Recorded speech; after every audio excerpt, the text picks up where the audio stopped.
Good Erev Shabbos to everyone, and a special warm shout out to our graduating seniors who are graduating under these bizarre conditions. We are so incredibly grateful and feel so deeply blessed that we've had the time with you that we've had, and we feel like we've grown immensely just from getting to know all of you. You're all extraordinary human beings, and we are looking forward to staying in touch and to seeing the amazing things you're going to do.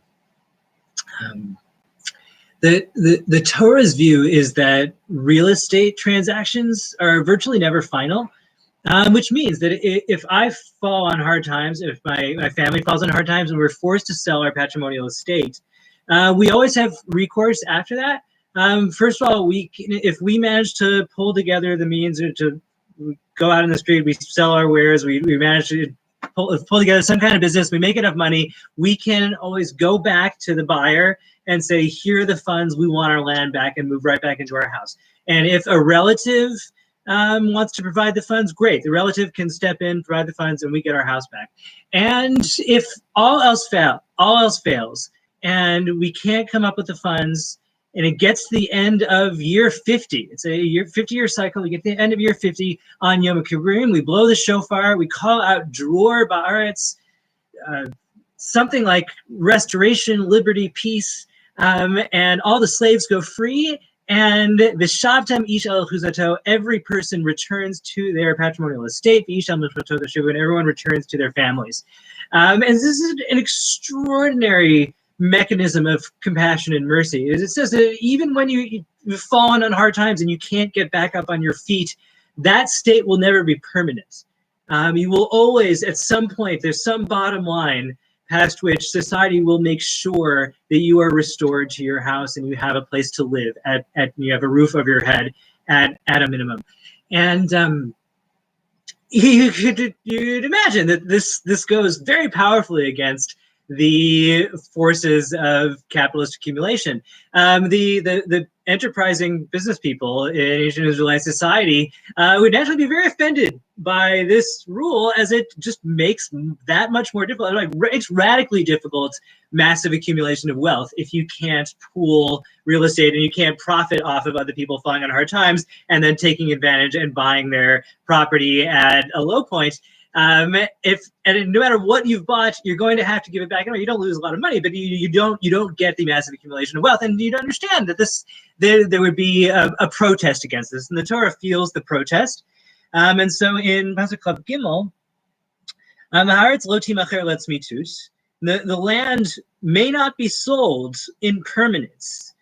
Kili haaretz, and the justification for this is God speaking. God says the reason it can't be sold permanently is because the land is mine. Because you are residents and aliens who are just dwelling on this land here with me, but fundamentally it's mine. And I think the natural, and therefore, and then with all of the land, which is your inheritance, there always has to be the availability of redemption. So if somebody has to sell their land, they can always get it back. And the straightforward reading of the reasoning here, the justification is that yes, we cannot take advantage of the land and society for massive capitalist accumulation, and we can't dispose of the property as we might wish or wish we could do, because it's not fundamentally ours. So get over it, is the Torah's justification. It's not yours, and so it's not yours to decide what happens to it and what to do with it. And this is Rashi's formulation based on this. It's very straightforward. It's just don't feel bad, or don't take this as something, as an offense against you, because it's not yours. The land is not yours, and so get over it. The Ramban has a really just kind of shocking, deeply enigmatic formulation. It's taken from a slightly different version than we have, taken from Torah Kohanim.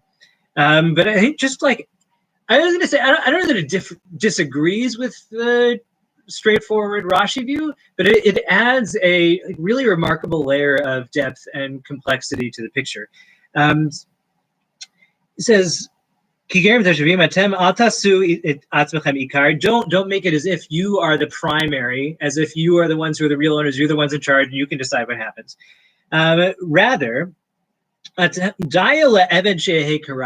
It should be enough for you, the servant, to be like the master. And you should be satisfied with enjoying exactly the same rights and privileges as the master does, meaning God. So what does that mean? We're saying we the fact that we can't dispose of the land as we might want and subject it to the rules that we might want, we shouldn't feel like we're missing out, because to ask for more than that would be to ask for more than what our master God has. And it continues, Kishihi Shali, when it's mine, Harehi Shalachem.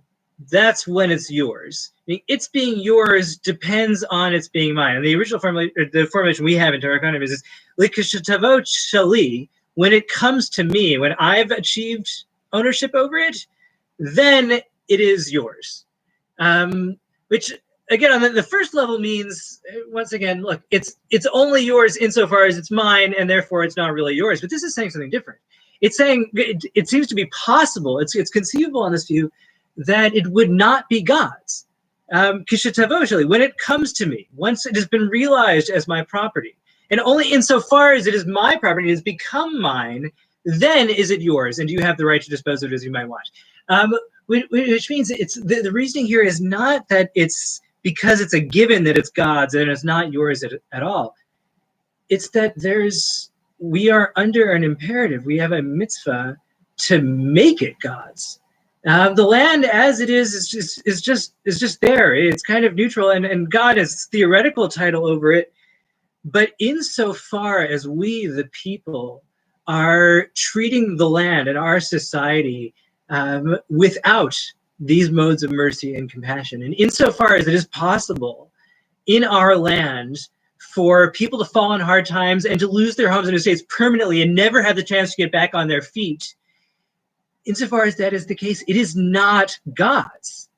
I think is what Ramban means, and it's very enigmatic. It's hard to say, but I really think that's what it's saying. It's not God's if we haven't created a just order upon the land. And insofar as it's not God's, then everything that we do on it is illicit, and our claim to it is entirely invalid. And so if we want to have a valid claim and be able to do with it what we need to do, we need first to create a society in which people can always get back on their feet. That is to make it God's, to make a divine land. And then we then have the secondary rights, which are a reflection, and even equal and parallel reflection, of God's rights and title over the land. And so the final message, justification, is that yes, we are obligated to make compromises and sacrifices on our own possibilities for wealth accumulation. We're going to have to give up some security in our economic fortress, and to make it possible for people to always get back on their feet. And we shouldn't feel bad about that, the Ramban says. We shouldn't feel like we're missing out. We shouldn't be offended or hurt that we can't do as we want, because even God's control of the land is fundamentally contingent and dependent on others. And so it stands to reason that our relationship to our property and wealth and the world is also only contingent and dependent on our willingness to treat property and to treat the land and society as one in which compassion, mercy, and eventually dror should rule, and that no one is ever permanently off their feet. Wishing everyone a wonderful Shabbos, and see you all soon.